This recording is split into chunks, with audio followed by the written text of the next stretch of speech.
नमस्ते दोस्तों। Department of education, union territory of Dadra and Nagar Haveli तथा दमन दीव के एजुकेशन पोर्टल ई ज्ञान मित्र पर मैं दिनेश देसले आपका हार्दिक स्वागत करता हूं।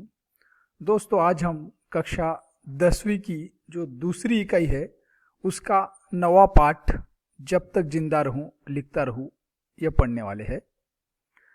इसके लेखक है विश्वनाथ प्रसाद तिवारी।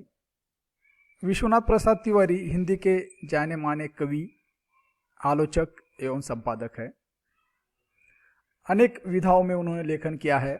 कविता, निबंध, यात्रा, संस्मरण, आत्मकथा तथा साक्षात्कार आदि बहुत सारी विधाओं में लेखन करने के कारण वे हिंदी जगत से परिचित है। आइए अब इस पाठ के बारे में जानते हैं। यह जो पाठ है एक साक्षात्कार है। साक्षात्कार जिसके बारे में हम थोड़ा जान लेते हैं। साक्षात्कार क्या होता है कि किसी व्यक्ति के कृतित्व या व्यक्तित्व, इसके बारे में जानने का एक बहुत ही अच्छा साधन है। आप लोगों ने टीवी पर या रेडियो में देखा होगा, सुना होगा या फिर अखबार में, किताबों में पढ़ा होगा। जब कोई व्यक्ति बहुत ही अच्छा कार्य करता है, समाज में प्रसिद्ध होती है कोई व्यक्ति, तो उसके साथ प्रश्नोत्तर के द्वारा उसके जीवन के बारे में, उसके कार्य के बारे में जाना जाता है। उसे ही हम साक्षात्कार कहते हैं। किसी व्यक्ति को जानने का यह एक बहुत ही अच्छा और महत्वपूर्ण साधन है। साक्षात्कार यह हिंदी की एक विधा है। तो यह जो पाठ है यह साक्षात्कार है, जिसमें हिंदी के प्रसिद्ध कवि, लेखक विश्वनाथ प्रसाद तिवारी जी ने हिंदी के महान लेखक अमृतलाल नागर जी के साथ जो साक्षात्कार लिया है यह यहाँ पर है। और इसके माध्यम से हमें, यहाँ पर आप दो तस्वीरें देख रहे हैं। एक विश्वनाथ प्रसाद तिवारी जी की है जिन्होंने ये साक्षात्कार लिया है, और दूसरी तस्वीर है अमृतलाल नागर जी की, जो कि हिंदी के महान लेखक है, जिन्होंने उपन्यास और कहानियों में अपना नाम कमाया है। अनेक पुरस्कार उन्हें मिले हैं। तो विश्वनाथ प्रसाद तिवारी जी ने अमृतलाल नागर जी को उनके लेखन के संबंध में या उस वक्त की सामाजिक या साहित्यिक, राजनीतिक आदि जो परिस्थितियां थी उनके संबंध में अनेक प्रकार के प्रश्न पूछे हैं, और उन परिस्थितियों का उनके साहित्य पर क्या प्रभाव पड़ा, इस संबंध में भी ये सारी जानकारी पूछे, जिसका बड़ा ही बेबाकी से, सरल तरीके से अमृतलाल नागर जी ने जवाब दिया है, जिसके माध्यम से हमें ये पता चलता है कि नागर जी की जो साहित्य यात्रा है वो किस प्रकार आगे बढ़ी है, उनके साहित्य पर कैसा प्रभाव है। इन सारी बातों का जानने का हमें बहुत ही सुंदर अवसर इस पाठ के माध्यम से विश्वनाथ प्रसाद तिवारी जी ने दिया है। तो दोस्तों, आइए यह पाठ की तरफ बढ़ते हैं। दरअसल ये एक प्रश्नोत्तर के स्वरूप में पाठ है, इसलिए हम जो रूबरू जैसे पाठ में दिया गया है उसी प्रकार से प्रश्नोत्तर के माध्यम से इन सारी बातों को जानने का प्रयास करेंगे। तो दोस्तों, जब तक जिंदा रहूं लिखता रहूं, लेखक है विश्वनाथ प्रसाद तिवारी। सबसे पहला प्रश्न तिवारी जी ने नागर जी से जो पूछा है कि जिस समय आपने लिखना शुरू किया उस समय का साहित्यिक माहौल कैसा था। माहौल मतलब वातावरण। किन लोगों से प्रेरित होकर आपने लिखना शुरू किया और आपके आदर्श कौन से थे। तो इस प्रश्न के द्वारा विश्वनाथ प्रसाद तिवारी जी ये जानना चाहते हैं कि आपने जब लिखना शुरू किया तो उस वक्त का वातावरण कैसा था। क्या आपके लेखन के पीछे किसी की प्रेरणा रही है, किसी ने आपको प्रेरित किया है, और ऐसे कौन थे जिसे आप आदर्श मान सकते हैं। तो इस पर नागर जी क्या कहते, देखिए। नागर जी कहते कि लिखने से पहले मैंने पढ़ना शुरू किया। सबसे पहले कवियों को ही पढ़ा। स्नेही जी, अयोध्या सिंह उपाध्याय की कविताएं ज्यादा पढ़ी। घर में 2 पत्रिकाएं मंगाते थे मेरे पितामह, एक सरस्वती और दूसरी गृहलक्ष्मी। तो दोस्तों, ये जो वातावरण है, कैसे उनकी यात्रा लेखन की शुरू, इसके बारे में हमें ये जानना है। नागर जी ने बताया है कि सबसे पहले मैंने कवियों को ही पढ़ा। कवियों में भी स्नेही जी और अयोध्या सिंह उपाध्याय, जो बहुत ही प्रसिद्ध कवि थे उस वक्त के, उनको पढ़ा। फिर उनके जो पितामह थे वे घर में 2 पत्रिकाएं मंगाते थे। उस वक्त की सबसे प्रसिद्ध हिंदी जगत की पत्रिका, एक सरस्वती जिसके संपादक महावीर प्रसाद द्विवेदी जी थे और दूसरी गृहलक्ष्मी। दूसरा, उस वक्त के जो साहित्यिक थे उनको भी नागर जी ने पढ़ा, जैसे कि प्रेमचंद उपन्यास सम्राट जिनको हम कहते हैं, या फिर विशंबर शर्मा, कौशिक, इनका साहित्य उन्होंने पढ़ा। दूसरा, बांग्ला के साहित्यकार बंकिम चंद्र, उनके भी उपन्यास पढ़े। और सबसे प्रसिद्ध बांग्ला साहित्यकार शरद चंद्र चट्टोपाध्याय, उनको भी बाद में पढ़ा। फिर प्रभात कुमार मुखोपाध्याय का कहानी संग्रह देशी और विलायती नागर जी ने 1930 के आसपास पढ़ा। और लगभग 1930 के आसपास ही बंकिम के उन्होंने उपन्यास सारे पढ़ डाले थे। और कुछ उपन्यास जैसे कि आनंद मठ, देवी चौधरानी और एक राजस्थानी थीम पर पढ़ा हुआ उपन्यास उसी समय पढ़ा था। कहने का तात्पर्य यह है कि नागर जी ने लिखने से पहले तत्कालीन जो प्रसिद्ध साहित्यकार थी उनकी कृतियां सारी पढ़ डाली। मतलब लेखन से पहले पठन पर उनका ध्यान बहुत गया, बहुत सारा साहित्य उन्होंने पढ़ा और उसके बाद वे लेखन की ओर अग्रसर हुए। उसके बाद दूसरा सवाल तिवारी जी ने पूछा है, क्या यही लेखक, यही आपके लेखन के आदर्श रहे हैं? हम जानते हैं कि जो हम पढ़ते हैं उसका प्रभाव हमारे जीवन पर पड़ता है। तो यही तिवारी जी जानना चाहते कि क्या आपका जो लेखन है उस पर इन लेखकों का प्रभाव है? नागर जी कहते नहीं, कोई आदर्श नहीं था उस वक्त जब वे, सिर्फ पढ़ने का आनंद था। सबसे पहली कविता जो नागर जी ने लिखी, वे कहते हैं जब हम सब जानते हैं कि भारत में साइमन कमीशन आया था और उसका सारा देश ने बहिष्कार किया था और उस वक्त अंग्रेजों ने लाठियां भी चलाई थी, लाठीचार्ज हुआ था। तो ये जो लाठीचार्ज हुआ था जिसमें अनेक लोगों की जान भी गई थी, तो इसी अनुभव से उनकी जो पहली कविता थी वो लिखी गई थी। अर्थात उस वक्त के राजनीतिक प्रभाव जो थे वो अमृतलाल नागर जी पर यहाँ पर हमें दिखाई देते हैं। पहली कविता साइमन कमीशन की लाठीचार्ज के कारण उन्होंने लिखी थी, कब लो लाठी खाए। और वे कहते हैं ये जो उनकी कविता कब लो लाठी खाए, इसी से उनके साहित्यिक जीवन का प्रारंभ हमें मानना चाहिए। आइए, बहिष्कार का मतलब होता है त्याग। अगला सवाल क्या है देखते हैं।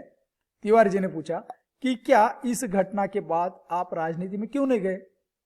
बिल्कुल जायज सवाल है कि जब हमारे ऊपर किसी राजनीतिक घटना का प्रभाव पड़ता है तो हम साधारणतः राजनीति की ओर आकर्षित हो जाते हैं। तो तिवारी जी जानना चाहते हैं कि क्या नागर जी क्यों राजनीति में नहीं गए, तो साहित्य में आ गए? तो वे कहते कि नहीं गया। इसका कारण यह है कि नागर जी के जो पिताजी थे वे एक सरकारी कर्मचारी थे और जब ये समय था, जब 1929 के आसपास का समय, उनकी रुचि अर्थात नागर जी की पढ़ने लिखने और सामाजिक कार्यों में बहुत थी। वे कहते कि मेरी जो पहली कहानी आई 1933 में आई थी, जिसका शीर्षक था अपशकुन।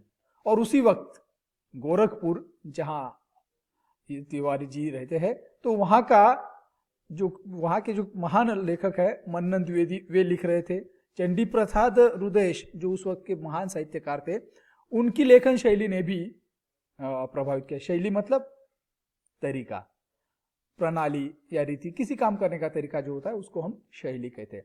तो चंडी प्रसाद रुदेश की जो शैली थी अर्थात लिखने का जो तरीका था, उसका प्रभाव नागर जी पर पड़ा है, ये वे मानते हैं। अगला सवाल, क्या उन दिनों आप पर गांधी जी के व्यक्तित्व का भी कुछ प्रभाव पड़ा? गांधी जी जो हमारे आजादी के आंदोलन के बड़े मसीहा और अग्रणी थे, उस वक्त का पूरा भारतीय समाज उनके विचारों से अछूता नहीं था, हर व्यक्ति के जीवन पर उनका प्रभाव पड़ा था। तो क्या अमृतलाल नागर जी भी उस प्रभाव में आए या नहीं? देखिए उनका जवाब क्या है। निश्चित रूप से कोई ऐसा व्यक्ति नहीं था जो गांधी जी के व्यक्तित्व से, उनके प्रभाव से, उनके विचारों से बचा हो। तो नागर जी भी उसमें आए, पर उनके जो पिताजी थे उन्होंने आंदोलन में जाने से उनको रोक लिया था। और वे कहते कि ये रोकना मेरे लिए अच्छा ही हुआ, क्योंकि उसके कारण उनका ध्यान आंदोलनों की ओर कम और लेखन की ओर ज्यादा गया। वे लिखने में जुट गए। ये फायदा उनको निश्चित ही उनके पिताजी के रोकने के कारण हुआ। अगला प्रश्न, आपके लेखन में गरीबों के प्रति जो करुणा है वो किससे प्रभावित है? अमृतलाल नागर जी के जो सारे उपन्यास है, बहुत सारे उपन्यास है, बूंद और समुद्र, अमृत और विष, खंजर नयन, आगे उनकी चर्चा होगी। तो ये सारे उपन्यास जो है या कहानियां है, उनमें गरीब वर्ग के प्रति एक सहानुभूति या संवेदना, करुणा उनके लेखन में दिखाई देते हैं। तो प्रश्न यह है कि ये किससे प्रभावित है, क्या कारण है इस प्रकार का साहित्य उन्होंने लिखा। नागर जी कहते हैं कि वो तो समाज से ही उभरी थी, अर्थात जो समाज में उन्होंने देखा, जिस समाज में वे जिए, वो देखकर ही उनको उनका इस प्रकार का गरीबों के ऊपर साहित्य लिखने का प्रेरणा वही रही है। दूसरा, वे कहते हैं कि मेरी जो पहली कहानी है प्रायश्चित, वो भी इसी का प्रमाण है। दूसरा, उनके जो पारिवारिक संस्कार, ये भी एक कारण रहा है। उनके जो पिताजी थे, हमेशा जब कहीं कोई दुख दर्द होता था तो सबसे पहले पहुंच जाते थे, हमेशा दूसरों की मदद करते थे दुख दर्द में, और उनके पिताजी के इस व्यवहार ने उनको बहुत प्रभावित किया था, और इसलिए वे कहते कि इसका भी मुझ पे प्रभाव पड़ा और उनके साहित्य पर भी। हम सब जानते हैं कि उस वक्त क्रांतिकारी आंदोलन भी चल रहे थे, उसी समय भगत सिंह और ये सारे लोग बहुत चर्चित थे। तो तिवारी जी ने उस पर भी सवाल पूछा है कि उस समय तो क्रांतिकारी आंदोलन भी हो रहे थे, क्या उनका भी आप पर कुछ प्रभाव पड़ा। देखते हैं क्रांतिकारी आंदोलन का क्या प्रभाव। गांधी जी का तो प्रभाव उन्होंने मान्य किया। वे कहते हैं कि प्रभाव तो पड़ा था, और इसी कारण उनके पिताजी उनको डांटा भी था। उस वक्त लोगों को लगता था कि क्रांतिकारी बन गया तो फिर ये कुछ विचित्र घटनाओं में भाग लेगा और फिर जेल में जाना पड़ेगा वगैरह वगैरह, हम सब जानते हैं। तो उस वक्त ही हम जानते हैं कि काकोरी बम कांड हुआ था, और 1921 के आसपास ये जो सारे आंदोलन थे और भी तेज हो गए थे। भगत सिंह और राजगुरु, सुखदेव, इन सारे लोगों का उस वक्त की युवा पीढ़ी पर भी बहुत जबरदस्त प्रभाव था। नागर जी पर भी इसका प्रभाव पड़ा, पर उनके पिताजी ने डांटा और आंदोलनों में जाने से उनको रोक लिया। तो दोस्तों, अगला सवाल, सामाजिक आंदोलन भी चल रहे थे, जैसे कि आर्य समाज, स्वामी दयानंद सरस्वती जी का, तो क्या इसका भी अमृतलाल नागर जी पर कुछ प्रभाव पड़ा है। देखते हैं। थोड़ा सा असर वे मान्य करते हैं, क्योंकि उनके पिताजी हम जानते हैं कि सामाजिक कार्यों में जुटे हुए थे, दूसरों की मदद करते थे, तो सामाजिक आंदोलन में जाने से उनके पिताजी ने कभी नहीं रोका।